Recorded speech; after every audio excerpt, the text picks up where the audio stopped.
Hi, my name is Bill Wilson. I'm with the Animal Protection Party of Canada. I also would like to acknowledge that we are today on the unceded, unsurrendered lands of the Mi'kmaq people. So, not a lot of people know much about this party. Our mission is compassionate politics, to create government that will protect animals, empower people, and preserve the environment. The APPC was founded in 2006, although the party's focus initially was on the animals, it still is, but it also represents the interests of the general human population and the environment. Some examples from our platform include acting on the climate crisis, democratic reform, supporting Indigenous-led initiatives, advocating alongside equity-seeking groups, and while removing animals from the property section of the criminal code, ultimately to end unnecessary animal exploitation. A big focus is the climate crisis. Other parties, in our opinion, are ignoring animal agriculture's huge impact on the environment, in particular the climate crisis. We recognize that government can do its part by ending animal agricultural subsidies, shifting those billions of dollars to support sustainable plant-based operations.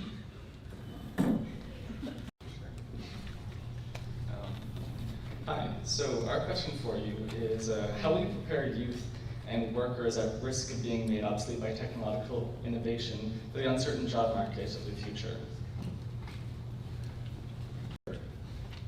And to Bill, please. Okay, so we support universal basic income. We want to provide also publicly funded post-secondary education through grad school for skills training. We look at the models in Europe, like Denmark, where even people who don't live at home, they're getting extra money to live away from home. We're looking also to not just to transition away from fossil fuels, but also the animal agricultural system to sustainable plant-based agriculture. That should, those jobs are going to be, it's going to be better for workers' health.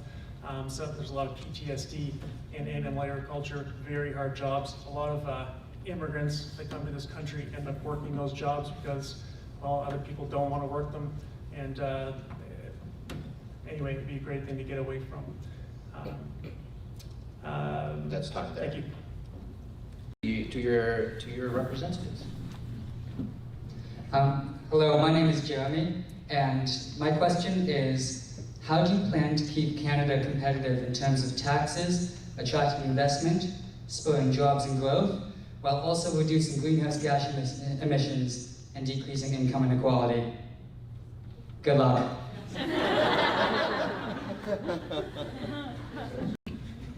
Okay, so we want to increase taxes on the wealthiest, provide low-cost government financing for smaller businesses and cooperatives. We want to phase out subsidies on economic activity that impedes sustainability, for example, oil and gas, so halt the oil sands development, no more pipelines. We also want to end animal agricultural subsidies, so we're talking billions of dollars, like $68 billion for animal agricultural subsidies that could be rerouted to other purposes. 1.75 billion given to the dairy industry this year. That's a protected industry in the name of, helping farmers that are affected by these new trade rules that are giving up a small portion of the international trade, which they can also take advantage of internationally. Not to say we don't care about those farmers. I think that money could be used to help them transition to a plant-based future. Thank you. Have their generators run until we get them onto renewables. For the Liberal candidate, why aren't you addressing animal agricultural subsidies? On one hand, you have the new evidence-based food guide that prioritizes plant-based proteins to reduce disease and impact on the environment. You're also investing $150 million on plant-based proteins. But on the other hand, you're giving billions of dollars to animal agriculture. And it's a destructive, it's effective, it's climate breakdown, destruction of nature, species extinction. Why are we supporting something that is that we should be transitioning away from? That's time there. Perfect. Thank you for your rebuttals, candidates. We're going to go on to the question on education coming from Colin. And again, whoever has asked the question, feel free to introduce yourself to your representative. Unfortunately, it's going to be Colin asking the question. So this is a long one that sort of turned into a cost of living question. Many people in Halifax who consider themselves middle class are actually making less than the livable wage set for our city. there is a mismatch between the amount of debt and the jobs that people get, especially for young people. Instead of paying lip service to the dwindling middle class, how will you help make sure those near the livable wage can flourish? Let's have Bill Wilson start with that one. Okay, so fully funded education programs, post-secondary, skills training. Also to free up money with expand our universal healthcare system, dental care, eye care, drugs, also more money into mental health, addictions, more preventative focus. Basic universal income, it'll help people transition to jobs easier. Our housing crisis, it should not be for profit. It should be at least like social housing, cooperative housing. We should have more of that. 20% of the housing should be put to that instead of just more rental units. We should have some put aside to make sure that we're taking care of people. And people have opportunity to do more when because we all have our times when we need that help. So. Amazing. And now let's hear from Joanne Robert. Floor for the question on housing, and that's again from Emily Miller's table. And feel free to introduce yourself to your representatives. Hello, I'm Jessie Hitchcock. I apologize in advance, this is a little long-winded, but it's a really important issue, so I'm sure you'll all grant us some time. So as I'm sure you know, Atlantic Canada has some of the lowest rental vacancy rates in the country. And at the same time, many landlords are charging exorbitant amounts for maximum profitability on those properties. At the same time, we have developers and homeowners who are renting out full homes and removing rental stock from the market to Airbnb and other short-term rentals. It's getting to the point where many people who even work full-time are struggling to find houses and houses that are affordable. So up until now, this has tended to fall with the municipal government, but in other countries, this is national policy. So we're looking to hear your ideas on what you think you could do at the federal level to ensure that people's right to profit doesn't supersede people's rights to have safe and affordable homes in our communities. Okay, our position is we need to decommodify the housing market. Our priority should be on housing people, not making a profit off people. This can be achieved through social housing cooperatives, ensuring minimum 20% non-market housing in all new developments. It's not enough just to build more rentals. Rental hikes must also be regulated based on the cost of living and average wage increases. We also need a guaranteed basic income as well. Go ahead. And please feel free to introduce yourself.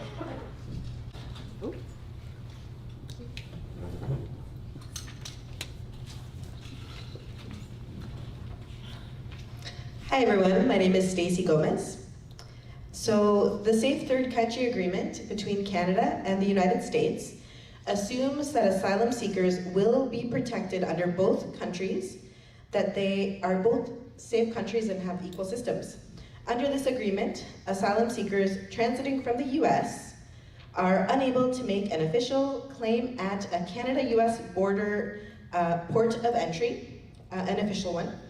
And they're only able to do so if they cross onto Canadian soil through unofficial ports of entry, which is often extremely dangerous.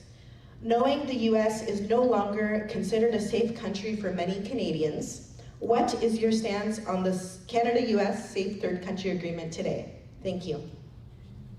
Perfect. And let's hear from Bill Wilson, please. I'm in agreement with Christine and Joanne. Yeah, that's my position. Short and to the point, I like it. Let's go 1 minute for anyone to rebuttal what any of the other candidates have said. I just, thank you. I just wanted to That's being handled by Alicia, and Rachel, and Rachel. And whoever's going to be asking the question, please feel free to introduce yourself. Hi, good evening candidates. My name is Alicia Littlejohn and I'm an Indigenous MSW student. Our question for you all will be, what are your local plans to work towards reconciliation, and specifically how will you increase Indigenous youth engagement in the Halifax riding? I'd like to have Bill Wilson please handle that question first. To start, there's a Métis writer, artist, David Garneau.